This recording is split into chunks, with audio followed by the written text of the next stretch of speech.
Good morning, Delaware. I hope you're having a great April so far. It's amazing that we're already into the second full quarter of 2021. It's just, where is the time going, Nicole? I don't have anything witty. I was ready for anything except where's the time going? I don't know. I'm feeling very morose today. You'll get that when I do my book talk. Oh, okay. I'm sorry to hear that. No, it's because of the book. Well, that's what I figured. Yeah. So you read a morose book? I did. Ooh. I read a dark book. Okay. Our guest today. Well, that was dark. Yeah. Jeez. I may step out for a cigarette while you're out. And I quit smoking 30 years ago. So anyway. Anyway, our guest today is Robbie Apt, who is the manager of our outreach and family and outreach services, also known as our bookmobile department. Good morning, Robbie. How you doing? Good morning. I'm well. How's everybody else? Well, one of us is morose, yeah. The other one's just feeling like the original April Fool here. So, anyway. So, tell us about this book that made you so morose. Well, it's a brand new book, hot off the presses, by one of our favorite young adult authors, Mindy McGinnis. Ah, yes, Mindy. She comes and visits us all the time. We have had a lovely relationship with Mindy McGinnis because she is rather local for a very long time. She loves libraries and librarians, and this one is her brand new one called The Initial Insult. And what we know about it is it's the first in a duology. So she likes to write books that are kind of just partner books, part one, part two. And The Initial Insult, where it gets a lot of its inspiration from is Edgar Allan Poe. So if you're familiar with Poe and his short stories, they are obviously very dark, very morose. And this one is specifically influenced by the cask of Amontillado. Ah, yes. Or Amontillado. Yes, it's that. If you know that Poe story, then when I tell you the synopsis of The Initial Insult, it will make a lot of sense where they come from. The story centers in Amontillado, Ohio, which I would like to ask Mindy if that's how we would pronounce it if it were a real city within like Ohio. Bellefontaine? Like Bellefontaine, Yeah. like Lima, like Toledo. Yes, all of these lovely places that we mispronounce so terribly. So The Initial Insult takes place in Amontillado, Ohio, and it's a town where there are, 5 kind of family names, and everybody knows everybody else's business. They know who married up. They know who has old money. They know who has new money. And they know, everybody knows too much about each other. There are 2 girls, and they are best friends in elementary school. One of the girls is having a sleepover at the other girl's house one night. And she decides in the middle of the night that she doesn't feel well, she needs to go home. And so while the parents, the one girl, the friend, she stays at home in her bed, and the parents drive the friend home. There's an accident, and the parents vanish, the cars vanish, and the friend is, kind of just wet in her nightgown on the side of a river, but has no memory of what's happened. And that's where their friendship starts to split. Their names are Tress and Felicity. Felicity goes... life goes well for her after the accident. She's beautiful, she's popular, she's got the money, she's got the family, all of these things, and life just kind of stays peachy keen for her. Tress, on the other hand, has lost both of her parents, and she goes to live with her grandfather, but he's not really an adoring or a doting grandfather. He has what we would have been familiar with if you watched The Tiger King last year when that came out in 2020. It's a kind of podunk, side of the road, quote unquote zoo. He has an ape, he has a tiger, he has a crocodile and a zebra and an emu. It's nothing really too special. So Tress goes to live with him, and life isn't really that great with him. Their friendship splits. They really can't ever repair it after that point. We know both of them are hiding secrets, and it all comes to a head whenever they are at the final party in a house that's going to be torn down the next day, their senior year. Tress says to her friend that she has a drug deal for her that's going to be happening in the basement. The friend meets her in the basement, and Tress actually is setting her up for maybe her demise in a brick by brick layer. Ooh. So she sets her up in a corner of this basement of this house that's going to be demolished the next day. And Tress is convinced that if she can scare her enough, if she can lay brick by brick with her trowel and her mortar and everything that she needs, that friend will tell her the secrets about the night that her parents disappeared before she makes her way to the top. Wow. This book is phenomenal. It sounds like the kind of book you start reading about 9 o'clock at night, and at 4 o'clock in the morning you realize, oh my God, I didn't sleep at all last night. I read this book. I don't read books quickly, and I read this book in 3 days, in 3 sittings. I gave about an hour to the first sitting and about 2 hours to the next 2 sittings. I read it in 5 hours. It's so fast. The ending is like, what? It's really amazing. If you like, this is dark. It's a dark, dark story. You've got, a little bit of unreliable narrator. You've got some gothic fiction. You've got the tie to Edgar Allan Poe. You've got, it's thriller. It's suspenseful. There's multiple perspectives. It switches back and forth between Tress and Felicity. The other fun thing is one of the animals in the zoo is a character as well. And they speak in a prose that is haunting. So it's called The Initial Insult by Mindy McGinnis. Sneak preview, we might be speaking to Mindy next week. We might not be speaking to her next week. We might be speaking to our teen librarian, Shannon, but she has a visit coming up at the end of this month. You're going to want to hop on our events page and sign up for that because it's free and virtual. Sounds great. So, Robbie, what have you been reading? So I like to read historical fiction. My most recent book was a story called Arctic Fury by Greer and Mcallister. Mm-hmm. It's set in the 1850s, so go all the way back to that point, and start out with some men who go to seek out the Arctic, take a ship, go to the Arctic, and never come back. Oh. So the captain's wife decides to hire not men to go find her husband, but women. Interesting. So she But goes why? and finds a lady named Virginia Reeve, who is an adventurer. So she contacts her first. And then Reeve goes and finds other people to go with her. She goes, for instance, to town to a map maker. And the map maker's daughter has maps of the Arctic and keeps track of who travels and where locations are. She gets her to go with her. She has 12 other women that go on this trek to the Arctic with her. So it's all an adventure. Every step of it's an adventure. Mm-hmm. Wow, that sounds really good.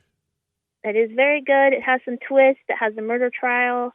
It has things that happen to you in the Arctic, like you go hungry, you freeze. It's a lot of up and downs. That sounds great. It does sound great. What the It's title really again good. is? What's it called? Arctic Fury. The Arctic Okay. Fury Sounds by great. Greer Mcallister. Well, the book I Yeah. read has a little of both of what you've talked about. This is actually the third book in a series, and it also is set in the 1800s, but this one is set during the Civil War. I've read Martha Hall Kelly's new book, which is called, well, I haven't actually finished it. I have to admit it. I'm about a third of the way through it. It's called Sunflower Sisters. It's set during the Civil War, and it's the third book in the Woolsey Faraday series that Martha Hall Kelly is writing. First one was called Lilac Girls. It was set during World War II in New York, Germany, and Poland. And then book 2 was called Lost Roses in 2019. That was set during World War I, again in New York and in pre-revolution Russia. This one is the story of 3 women told from each of their points of view in alternating chapters. The first woman is Georgie Woolsey, who is a wealthy, one of 7 or 8 daughters of a woman in New York who is an abolitionist. When the war comes about, Georgie and one of her sisters decide to follow their passion for nursing and become nurses on a hospital ship for the Union. And she's, of course, this is very rare, and women are, it's not really very frequently on the battlefield or involved in this. So she becomes very involved, not only in abolitionism, but in seeing what the Civil War was really all about from the ground up. Second character is Mae Watson, who is, she runs the Peeler Plantation, which is actually in Maryland, which is a border state that stayed in the Union, but they have a number of enslaved people on that on that plantation. Her husband joins the Union Army, and her brother, whom she dearly loves, which she doesn't quite so much her husband, signs up with the Confederates. And she's in charge of the household, so she uses every opportunity she can to follow her own ambition, but she gets drawn into a network of spies, and it's kind of interesting how that all comes about. And then the third person is Gemma, who is one of the enslaved people on Anna Mae's plantations. And this is the most problematic part of the book. It's very strange hearing a white author writing about an African-American character, even though it's during the slave period. It's kind of interesting. I think she's doing a good job. I don't have the historical basis to know for sure, but they're all very fully drawn characters. I would say Anna Mae and Anne Mae, and her overseer LeBaron are a little on the cliched style. You almost expect LeBaron to twirl his mustache, that kind of thing. Right. But overall, I'd say the characters are very well drawn, and the feel for the period is excellent. I mean, Martha Hall Kelly has obviously done amazing research to get this done right, and she talks about the various battles that the male characters, who are mostly off stage during this, are involved in, and also kind of the feel for what it was like to be an enslaved person or to be an entitled person on these plantations at the time. Also, just kind of the feel for the stench and the evil of the Civil War. It was a mechanized war fought with medieval people, and it was just a bloodbath, and that comes across really strongly in this novel. So, as I said, this is about a family, and Kelly is working backwards through the genealogy of this family. The woman who is the Georgie Woolsey is the great-grandmother of one of the characters, or the great-grandmother of one of the characters from Lilac Girls that's set during World War II. Oh, neat. So it works back through the family that way. I'm enjoying this, but one of the reasons I read this, because I don't read a lot of Civil War fiction, I don't read a lot of historical fiction, and I rarely read 500-page novels. But Martha Hall Kelly is going to be one of the two authors who's going to be speaking for the Friends of the Library on April 29th. That's right. On a Zoom call. She and another author, Jane, whose last name has just escaped me. You caught me too fast. It's on your bookmark, I believe. Kate, nope, that's Mindy McGinnis. Oh, okay. On my bookmark. No, anyway. Isn't it Kate Quinn? That's right, yes. Yeah, yes. Kate Quinn and Martha Hall Kelly, yes. Right. Are going to be speaking for the Friends of the Library. They're going to be interviewing each other. I'll be fielding the questions from you as audience members. Tickets are available at Everbright, and we want to thank the Friends of the Library for sponsoring that. So we're going to take a break here. We'll be back to talk to Robbie about a new collection of materials that we've put together at the library to help people with dementia and people who are caring for people with dementia. So stay tuned. Welcome back to Off the Shelf. That's Gage Tellis working the board for us. We've got Nicole Fowles here, and on the phone we have Robbie Apt from the Outreach Services Department of the library. Robbie, during the break you were telling us something about a Civil War tie-in of your own. I was. My maiden name is Curry, and I have lots of people who are in the Civil War. The statue of Colonel Curry is in Plain City in New California, near Plain City. And one of my family members, William Curry, wrote a book about the Civil War. It's called 4 Years in the Saddle. And it really journals his history throughout the Civil War, all of the battles that he was in. It does some camp life. He gets letters for some of the colonels and captains during the time period, and they write chapters in the book. So it's very interesting. It goes through the whole Civil War. Wow. That's great. That's really interesting. It's always more interesting to have a personal connection like that. So yeah. It is, because it would be pretty slow if you didn't, actually. Yeah. All right. Now, before I forget, let's get to the memory cares. Hey-o. Sorry. Yeah, that was bad.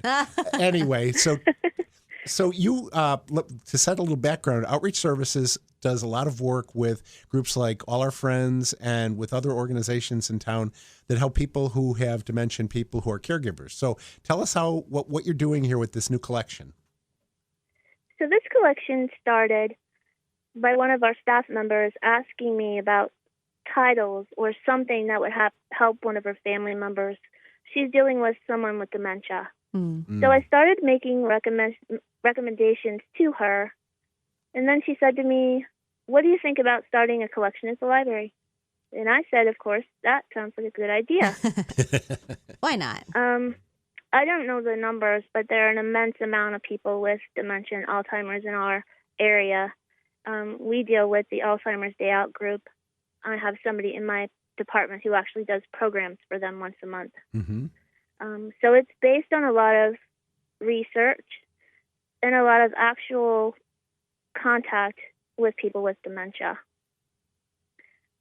So I geared that towards people from the start of dementia, when you learn that you have dementia, and then all the way through the end of the spectrum, where you're really have no idea who someone is and how to deal with that and how to still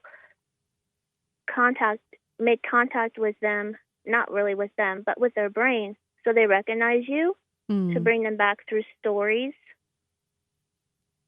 Yeah, Robbie, I think one of the things that, we talk about when we talk about a library collection is it's really more than just books. What we have kind of put together that people can check out for free and use with their loved ones, or even if it's within like a kind of a group setting or things like that. We have things like memory cards and games, and even some things that work on fine motor skills like painting. So talk a little bit about some of those maybe non-traditional library items that we've got as things that can be checked out as part of this collection. So those non-traditional items were based on dexterity issues that dementia patients might have. Contacting, I keep saying contacting. I'm not sure how to word that, but to try to reach their brain and their memories more. So I recommended to one of the staff members conversation cards. That's something that is included in our collection. They're cards that are interactive, so you could use them one-on-one, or you could use them with an entire family with one dementia patient. So you're asking them to reminisce about something or storytell about something in their lives. That's one thing. Yeah. Excuse me. We have two sets of conversation cards about different eras and different time periods. Yeah, I was taking a look at some of those, and one is, even just a picture. It's a picture of something as simple as an apple. And, it's not to assume that the person doesn't know what an apple is, but it's, what do you remember about apples? Have you ever picked apples from an apple orchard? Did you ever have a family member who made apple pie? When did you eat it? What do you have a memory of just taking a bite of a crisp apple, and that kind of thing. So this card that just simply has an apple on it, then has these lists of questions on the back that, you're right, is going to be fun for more than just the individual who needs some of those neurons stimulated, but the whole family. Mm-hmm. And I know. So if I were just talking to my mom, she does not have dementia, but I would find out more about her life and what she did and what her grandma was about. It's a great way to make those connections that you don't often think about. And it's those little things like an apple, a car, a picture of a tree that spark those memories that can sometimes touch a place that hasn't been touched in a while. I see that too with some of the when I've gone to programs that your staff has done with music, that a song will spark something in somebody who hasn't been reactive at all will suddenly get up and start moving to the music and smiling or singing along when they haven't been able to do anything else. I was just reading an article about Tony Bennett, who is currently suffering from dementia himself. But when he's been rehearsing as if he's going to do a concert, never misses a word in a song. Wow. Never misses his cues, knows the stuff because it's in some part of his brain that has nothing to do with the part that's being affected by the dementia. It's a fascinating and terrible disease. So how would you see these being used in somebody's home or in a I don't want to say clinical setting, but say in a like a care setting. In a care setting. Yes, thank you. That's a better word. Yeah, I thought of these for individuals, for you yourself who was dealing with dementia personally with your own body. There's some books in that collection that would help you with that. And then I went to the family and using some of those, you could use those conversation cards with your family members, but also there are watercolor cards that you could use with someone at the lower end of the spectrum. And just paint with water. If you're painting a butterfly, talk about butterflies. What's their favorite butterfly? If you're painting a cat, ask them what was their favorite cat, a story about their cat. to try to bring back some memories. But then you could also use them if you were an activities director at a nursing home with several people in that group. There's some trivia cards in there that would work great for that. That's great. That sounds like fun. Yeah, it does. Yeah, it sounds like a good way to help again stimulate those neurons and give you at least a little respite from it.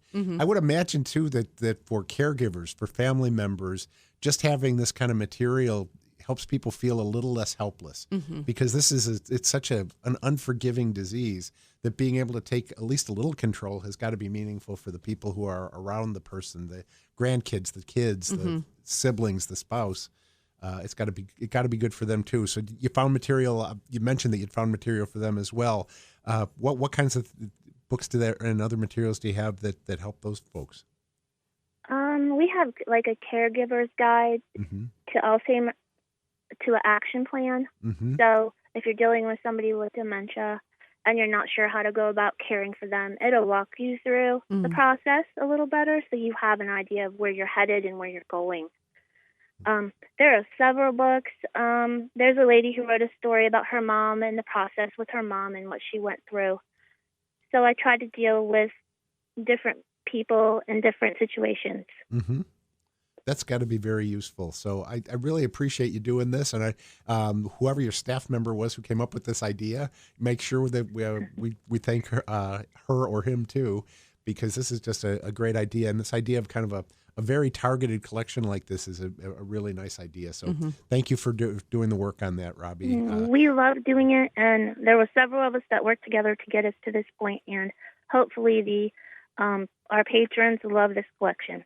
And it's going to be available at all of the locations, I believe. There are materials from this collection available at all 4 of our libraries. So it's not, you don't have to go to the bookmobile to get it. You can get it at any of our locations. Yeah, so. And we'll have a dedicated post right on the homepage of our webpage to get it started that'll take you a link right to that collection. So it's real easy to find, thanks to everyone in our library who has the skills to put that together.